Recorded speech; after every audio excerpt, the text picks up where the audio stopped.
చంద్రగిరి ప్రజలందరికీ నమస్సులు.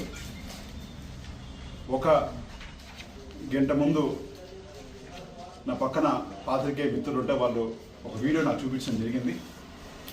ఆ వీడియో సారాంశం ఏంటంటే, పులివర్తి నాని గారిని ఎవరో ఒక మహిళ వచ్చి మాకు ఇంతకుముందు సంక్రాంతి కానుకలు ఇచ్చేవాళ్ళు, ఇంతకుముందు మాకు బాగా చూసుకునేవాళ్ళు, మాకు ఇప్పుడేం రావడం లేదని ఒక మాట అడిగితే, పులివర్తి నాని గారు మేము అవినీతి చేయలేదు, మేము అవినీతి డబ్బు ఇవ్వలేదని చెప్పి కొన్ని గొప్పలు మాట్లాడి ఒక విధంగా ఒక గర్వంతో ఈరోజు మాట్లాడే విధానం ఇంతకుముందే నాకు వీడియోలో చూడడం జరిగింది. నిజంగానే ప్రజలు మీరే మాటలు మాట్లాడుకుంటా ఉంటే నవ్వుతున్నారని చెప్పి ఇక్కడ మీ ద్వారా తెలియజేస్తున్నాను. ఎందుకంటే అవినీతి కుటుంబం, అవినీతి తిమింగలం ఏ విధంగా ఉంటుందో మన రాష్ట్రంలోనే 175 మంది ఎమ్మెల్యేలు ఉంటే ఏ ఎమ్మెల్యే చేయని విధంగా ఈరోజు చంద్రగిరిలో పులివర్తి నాని గారు అవినీతి చేస్తున్నారు. ఇక్కడ ఎన్నో ఉదాహరణలు, మేము ఎన్నోసార్లు పోరాడి ఎన్నోసార్లు బయట పెట్టాలని చూసినా కూడా అక్రమంగా తిరిగి మా వాళ్ళ మీద కేసులు పెట్టడం, మాట్లాడే పాత్రికేయ మిత్రుల మీద కేసులు పెట్టడం, ఇలాంటి దుర్మార్గ చర్యలు చేస్తున్నారు. కొన్ని ఎగ్జాంపుల్లు మీ దృష్టికి నేను తేవాలనుకుంటున్నాను. ఈరోజు గాంధీపురంలో సర్వే నెంబర్ 13లో ఎన్ని ప్లాట్లు మీరు అమ్ముకొని మీరు మీ కార్యకర్తలు తిన్నారంటే నా దగ్గర ఒక్కొక్క ప్లాట్ ఆధారంగా ఇక్కడ ఉందని మీ ద్వారా తెలియజేస్తున్నా. మల్లంగుంటలో 20 ఎకరాలు ఎస్సీలు భూమి ఉంటే దాన్ని ఏ విధంగా కొట్టేయాలని చెప్పి ఒక జీవో తెప్పించి దాంట్లో 1 ఎకరా మీ పార్టీ ఆఫీస్ పెట్టి మిగతా అంతా ఏ విధంగా వెనకాల కొట్టేయాలని చెప్పి ఒక ఆలోచనతో, దుర్మార్గమైన ఆలోచనతో మల్లంగుంటలో చేస్తున్నారు. అదేవిధంగా అవిలాల్లో మఠం భూములు ఆక్రమిస్తున్నారు. ఓటేరులో మొన్నే మీ సతీమణి గారు పులివర్తి సుధా గారు వెళ్ళేసి ఆ లోకేష్ చౌదరి అని ఎవరో ఉంటే అతని ఇంటికి ఒక కాలువ పొరంబోకుని ఒక ఇంటికి పోయేసి అడిగి వెళ్ళేసి మీరు ఓపెన్ చేయడం జరిగింది.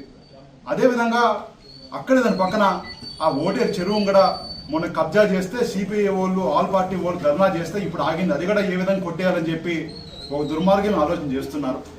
అదేవిధంగా తిరుచానూరులో ఇనాం భూములు లెక్కలేని విధంగా ఎన్ని ప్లాట్లు మీరు తీసుకున్నారంటే మా దగ్గర వచ్చి కంప్లైంట్ చేసే వాళ్ళు ఇన్ని అంతమంది కాదు. అదేవిధంగా మంగళం శెట్టిపల్లిలో మీరు ఆ Srirama Engineering College back side భూమిని కొట్టేస్తున్నారు. అంటే నేను ఒకసారి మీకు గుర్తు చేస్తున్నా, మా తుమ్మలగుంట దాటినప్పటి నుంచి గాంధీపురం కావచ్చు, ఓటేరు కావచ్చు, అవిలాలు కావచ్చు, తిరుచానూరు కావచ్చు, పద్మావతిపురం కావచ్చు, ఇట్లా ఏ పంచాయతీ మొదలుకంటే ఆ రోడ్డు పక్కన ఉండే భూములన్నీ కూడా ఎప్పుడు ఏ విధంగా కొట్టేయాలని చెప్పి ఒక దుర్మార్గమైన ఆలోచనతో ఈ విధంగా చేస్తున్నారు. ఇప్పుడు మీరు మేము నిజాయితీ పరులం, మేము ఇవి చేస్తాం అవి చేస్తున్నాం అంటే ప్రజలు నిజంగా నవ్వుకుంటున్నారు. దయచేసి మీరు చేసే ఇలాంటి పనులు చూసి ఇంకొకసారి ఇలాంటి ఎమ్మెల్యేలు కూడా ఉంటారా అని చెప్పి నిజంగానే మాకు కూడా సిగ్గుగా ఉంది. చంద్రగిరి ప్రజలుగా ఒక పౌరుడిగా నేను కూడా సిగ్గుపడుతున్నాను మీరు ఎమ్మెల్యేగా ఉన్నాం. నేను మొదటిసారి మీరు ఎమ్మెల్యే అయినప్పుడు నేను కూడా శుభాకాంక్షలు తెలియజేశాను, బాగా పరిపాలించాలని నేను కూడా అనుకున్నాను. ఎందుకంటే ఒక్కొక్కసారి ఒక్కొక్కరికి అవకాశం వస్తుంది. ఈసారి మీకు అవకాశం వచ్చింది, ప్రజలు భగవంతుడు మీకు అవకాశం ఇచ్చాడు, 10 మందికి మంచి చేస్తారు అనుకున్నాం. కానీ ఇంత దుర్మార్గంగా ఎప్పుడు చూసినా ఒక ఆర్థికంగా ఏ విధంగా భూములు కొట్టేయడము, ఏ విధంగా ఆర్సీపురంలో గ్రావలు ఇసుక కొట్టేయడము, ఏ విధంగా చంద్రగిరిలో ఇక్కడ భూములు కొట్టేయడం, ఇట్లా లెక్కేసుకుంటే ప్రతి ఒక్క చోట మీరు ఏ విధంగా ఆర్థికంగా మీరు ఈరోజు 100 కోట్లకి ఏ విధంగా పడగలెత్తారో ప్రజలందరికీ తెలుస్తూ ఉంది. మీరే చెప్పారు ఎలక్షన్ తర్వాత మా ఇంట్లోనే బంగారంగా అమ్మిపెట్టాను ఇవి అని చెప్పారు. ఈరోజు మీ ఆస్తి ఎంత ఉందో మమ్మల్ని చెప్పమంటే మా దగ్గర ఆధారాలతో సహా ఉంది. కనీసం అంటే 300 కోట్లు మీరు 1 సంవత్సరం సంపాదించారు. నేను అబద్ధం చెప్పడం లేదు. ఈరోజు ప్రూఫ్లతో సహా ఏ సర్వే నెంబర్లో దానికి 50% రేట్ వేసి చెప్తాను. ఈరోజు మీరు అప్పటికి అమ్మినా కూడా మీకు 300 కోట్లు మీకు నికరంగా చేతికి క్యాష్ వస్తుంది. ఈ విధంగా మీరు సంపాదిస్తున్నారు. ఇవన్నీ చూసి నిజంగానే చంద్రగిరి ప్రజలు కూడా సిగ్గుపడుతున్నారు. ఎప్పుడెప్పుడు ఈ పరిపాలన ఎండ్ అవుతుందా అని చెప్పి ఒక బలంగా ఈరోజు కోరుకుంటున్నారు. అదేవిధంగా ఇంకో మాట చెప్పారు, ఆ రోజు చెవిరెడ్డి భాస్కర్ రెడ్డి గారు లేదంటే మా కుటుంబము ఏదో అవినీతి చేసి సంపాదించి ప్రజలకు పెట్టామని చెప్పి. నిజంగా 1.5 సంవత్సరం అయింది మీ ప్రభుత్వం వచ్చి. ఈ రోజు వరకు ఏ ఒక్కరైనా మీరు ఇక్కడికి వచ్చి ఎక్కడైనా సరే ఏ ఒక్కరైనా వచ్చి మా భూమి ఎప్పుడన్నా కబ్జా చేశారు, లేదంటే మా భూమి దుర్మార్గంగా తీసుకున్నారు, ఆక్రమించారు, ఇలాంటి మాటలు మీకు ఎప్పుడైనా 1.5 సంవత్సరం ఎవరన్నా వచ్చి చెప్పారని చెప్పి నేను ఇక్కడ అడుగుతున్నాను. ఏ ఒక్కరు అది చెప్పండి. ఎందుకంటే మేము భూములు నమ్ముకొని వ్యాపారం చేసిన వాళ్ళం, నేను కాదని చెప్పడం లేదు. తప్పకుండా భూములు నమ్ముకొని తులా లేఅవుట్లు పర్ఫెక్ట్గా రైతులు రూపాయి అంటే ఇంకో 10 పైసలు ఎక్కువ ఇచ్చి మేము డబ్బులు తీసుకొని కొనుక్కొని దాన్ని వ్యాపారం చేసి 7 లేఅవుట్లు చేశాను నేను ఈరోజు. నేను మొత్తం అది చంద్రగిరిలో చేయాలని నేను 7 లేఅవుట్లు అవుట్ ఆఫ్ చంద్రగిరి చేశాను. ఎందుకంటే చంద్రగిరిలో చేస్తే మళ్ళీ ఆ ఫీలింగ్ ఎందుకని చెప్పి ఆ రేణుగుంటలోనో లేకపోతే పుత్తూరులోనో ఎక్కడో అక్కడక్కడ నేను లేఅవుట్లు చేసి నాకు వచ్చిన ఆదాయంలో 90% డబ్బులు నేను ప్రతిసారి విత్ వైట్ ట్యాక్స్ జిఎస్టీతో పాటు కట్టి నేను ప్రతి ఒక్క వస్తువులు కావచ్చు, ఈ సంక్రాంతికి కావచ్చు, ఇంకో దాని కావచ్చు, కానుకలు కావచ్చు కొనుక్కొని ప్రజలకు ఇవ్వడం జరిగింది. అంత నిజాయితీ పరులుగా మేము చేయడం జరిగింది. సరే, ఈరోజు మేము ఈ ప్రభుత్వానికి కాంప్రమైజ్ కాలేదు, పోరాడుతున్నాము, తెగిస్తున్నాము, ప్రాణాలు తెగించి మేము పోరాడుతున్నాం కాబట్టి మా మీద కేసులు పడవచ్చు, మా నాన్న ఒక 2 రోజులు జైల్లో పెట్టచ్చు, మమ్మల్ని అందరినీ కుటుంబాన్ని ఇబ్బంది పెట్టచ్చు. మేము కూడా ఆ రోజు మీలా కాళ్ళు పట్టుకోనో, మా ఇంపార్టెంట్ లీడర్లు కాళ్ళు పట్టుకోనో, చేతులు పట్టుకోనో, మా దగ్గర ఫోన్ చేయించుకొని ఉంటే మా మీద కూడా కేసులు లేకుండా, మా మీద కూడా ఇవి అవినీతి ముద్రలు లేకుండా మేము కూడా బాగా దర్జాగా తిరుగుంటాం. మాకు ఆ చేత కాదు, నిజంగానే మాకు చేత కాదు. మాకు చేత వచ్చింది ఒకటే, చేస్తే ప్రజలకు మేలు చేయడం, లేదంటే మనం చేయగలిగింది ఏదైనా ఉంటే చేయడము. అది తప్ప మాకు మీలాగా మాయ మాటలు చెప్పడము, మీలాగా అవసరమైతే చేతులు పట్టుకోవడం, కాళ్ళు పట్టుకోవడం మాకు నిజంగానే నేను అనుకుంటా ఉంటే అప్పుడప్పుడు ఒక మనిషి అవసరాల కోసం ఇంత దిగజారుతారా అని చెప్పి అప్పుడప్పుడు నాకు బాధ వేస్తుంది. ఈరోజు మిమ్మల్ని చూస్తూ ఉంటే అది నిజంగానే అనిపిస్తూ ఉంది. మరి ఒక్కసారి విజ్ఞప్తి చేస్తున్నాను, మీరు నేను నిజాయితీ పనులు అనే మాట చెప్తే ప్రజలు నవ్వుకుంటున్నారు. మీరు నిజంగా ఛాలెంజ్ చేస్తారంటే కాణిపాకం పోదాం, నేను కాణిపాకంకి వస్తాను, నేను కూడా వస్తాను.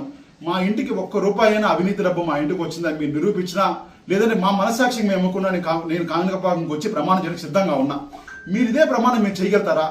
₹1 మీరు అవినీతి డబ్బు మీ ఇంటికి రాలేదని చెప్పి మీరు ప్రమాణం చేయగలుగుతారా? మా సొంత డబ్బు 90% ఆస్తి మేము అమ్మి ఆ రోజు ప్రజలకు ఖర్చు పెట్టాం. మీరు ఈ విధంగా ఒక 5%, మీ దాంట్లో 90% అవసరం లేదు, ఒక 5% మీ డబ్బు ఎప్పుడన్నా ఖర్చు పెట్టి మీ కార్యకర్తలు ఈరోజు వాళ్ళే తిట్టుకుంటున్నారు. మిమ్మల్ని ఎక్కడ చూసినా కూడా మమ్మల్ని ఎట్ట చేస్తారు అట్ట చేసి తిట్టుకుంటున్నారు. ఏ గ్రాబాలు చూసినా మీకే, ఏ భూములు చేసినా మీకే, ఏదైనా మీకే. పాపం మీ కార్యకర్తలు ఎంతో మంది కష్టపడి మిమ్మల్ని గెలిపించడానికి ఎంతో కాలం పోట్లాడినారు, ఆ రోజు మాతో ఫైట్ చేశారు. వాళ్ళందరినీ వదిలేసి ఈరోజు మీరు ఏ విధంగా చేస్తున్నారో కూడా అంతా అర్థమవుతా ఉంది. నా ఇంకోటి కూడా చెప్తున్నాను, మీ నాయకులు కూడా మన ఎవరో చెప్తున్నారు, దేవర మనోహర్ గారు కావచ్చు, ఇంకా కూడా మిగతా పార్టీ వాళ్ళు కావచ్చు, వీళ్ళందరూ కూడా మీరు చేసే అవినీతులు, మీకు ఇంతకుముందు ఎలక్షన్ సపోర్ట్ చేసే వాళ్ళు కూడా బీజేపీ వాళ్ళు కావచ్చు, మిగతా వాళ్ళు కావచ్చు, ఆ డీటెయిల్స్ అంతా కూడా మాకు ఇస్తున్నారు. అంటే మాకు కావచ్చు, మా మీడియా మిత్రులకు కావచ్చు, మొత్తం మాకు ఇస్తున్నారు. ఈ విధంగా తప్పులు జరుగుతున్నాయి, మీరు ఇంకా యాక్టివ్గా చేయాలని చెప్పి. అంటే మీరు చేసే అవినీతి కార్యక్రమాలు ఏ స్థాయికి పోయాయని చెప్పి ఇక్కడ ద్వారా తెలియజేస్తున్నా. అదేవిధంగా నాకు ఇంకొక ఇన్ఫర్మేషన్ కూడా వచ్చింది ఏంటంటే, డైరెక్ట్గా టీడీపీ మెయిన్ హెడ్ ఆఫీస్ నుంచి, అదేవిధంగా జనసేన ఆఫీస్ నుంచి కూడా చంద్రగిరిలో ఒక ఎంక్వైరీ చేయాలని చెప్పి ఒక రిపోర్ట్ కూడా తెప్పించడం జరిగింది. మీరు జాకీలు పెట్టుకొని ఎంత లేపుకున్నా, మీరు ఎన్ని గొప్పలు చెప్పుకున్నా, ఆ సోషల్ మీడియాలో మేము గొప్ప, మేము వీరులు సూర్యులను చెప్పుకున్నా కూడా గ్రౌండ్ లెవెల్లో ప్రజలకి ఏది నిజమో ఏది అబద్ధమో తెలుస్తుంది. మీరు ఇదే మాటకి మీరు కట్టుబడి ఉండండి. నేను కూడా చెప్తున్నాను, ఇంకా ఇన్ని రోజులు కాబట్టి కొంత ఒక 1.5 year టైం ఇద్దాము. ప్రభుత్వం టక్కన వచ్చిన వెంటనే మనం విమర్శలు ఎక్కువగా చేయకూడదు, వాళ్ళకి టైం ఇచ్చి చేయాలని చెప్పి కొంత ఆగున్నాము. ఇంకటి నుంచి మేము కూడా ఏం చేస్తామంటే, మీరు ఎక్కడెక్కడ అవినీతి చేస్తారో ఆ సైట్కి వెళ్ళి మేము కూడా కూర్చుంటాం. మీకు నిజాయితీ అయితే మీరు నా సైట్ కాదు, నాకు సంబంధం లేదంటే మీరే రెవెన్యూ అధికారులను చెప్పి అవన్నీ క్లియర్ చేపిస్తే మేము మీ నిజాయితీ పనులు మేము కూడా ఒప్పుకుంటాం. మా ఎమ్మెల్యే నిజాయితీ పనులు మేము కూడా ఒప్పుకుంటాం. అట్ట కాదని చెప్పి మమ్మల్ని తీసుకొచ్చి లోపల పెట్టి ఇంకో 2 కేసులు పెడతానే పెట్టుకోండి. ఇప్పుడు కొత్త కేసులు ఏం కాదు, నా మీద ఒక 6-7 కేసులు పెట్టారు, మా నాన్న మీద అడ్డదిరంగా కేసులు పెట్టారు, అరెస్ట్ చేశారు, మా తమ్ముడి మీద పెట్టారు, ఇంకో మీద పెడుతున్నారు, మా కుటుంబంలో అందరి మీద పెడుతున్నారు, మా నాయకుల మీద, ఇక్కడ ఉండే ప్రతి ఒక్క నాయకుల మీద కనీసం 4-5 కేసులు ఉన్నాయి. నేను నిజంగా ఇంతకుముందు మా జగన్ గారు చెప్తా ఉంటాడు, ఎన్ని కేసులు ఉంటే అంత పెద్ద నాయకులు అవుతామని చెప్పి. నిజంగా మేము అదే నమ్ముతున్నాం. మీరు 10 కేసులు ఎక్కువ పెడితే మేము ఇంకా పెద్ద నాయకులు అవుతాం, కానీ మాకు ఏ విధంగా నష్టం కాదు. 10 రోజులు ఎక్కువ జైల్లో పెడితే మాకు కూడా ప్రజల కోసం పోరాడిన సాటిస్ఫాక్షన్ కూడా ఉంటుందని కూడా తెలియజేస్తున్నాను. తప్పకుండా మీరు చేసే ప్రతి అవినీతిని బయట పెడతాం, ప్రతి సైట్కి వెళ్ళి మేము కూర్చుంటాము. అవన్నీ కూడా తొందరలోనే కూడా ఇవన్నీ వెలుగు చూస్తాయని కూడా తెలియజేస్తున్నా. అదేవిధంగా ఈరోజు ప్రెస్ మీట్ మాట్లాడిన తర్వాత మీ 4 నాయకులు మీరు బతుమాలో భయపెట్టో లేదా అడుక్కొని మీరు మళ్ళీ నా మీద కూడా మాట్లాడిస్తారు. ఏం కాదు, మీరు మాట్లాడించండి, మేము కూడా స్వీకరిస్తాం. ఎందుకంటే వాళ్ళ మనసాక్షికి తెలుసు, వాళ్ళు మాట్లాడే వాళ్ళ గురించి మొన్న కూడా చూస్తున్నారు, దృఢంగా మాట్లాడుతున్నారు. వాళ్ళు నిజంగా మనసాక్షికి తెలుసు వాళ్ళు ఏం మాట్లాడుతున్నారు. తప్పకుండా ఇవన్నిటికి కూడా సమాధానం కూడా ఒకరోజు చెప్పే కాలం వస్తుంది, ప్రజలే చీకొట్టే కాలం దగ్గరలో వస్తుందని ఇక్కడ ప్రెస్ మీట్ మీ ద్వారా తెలియజేస్తున్నాను. Thank you.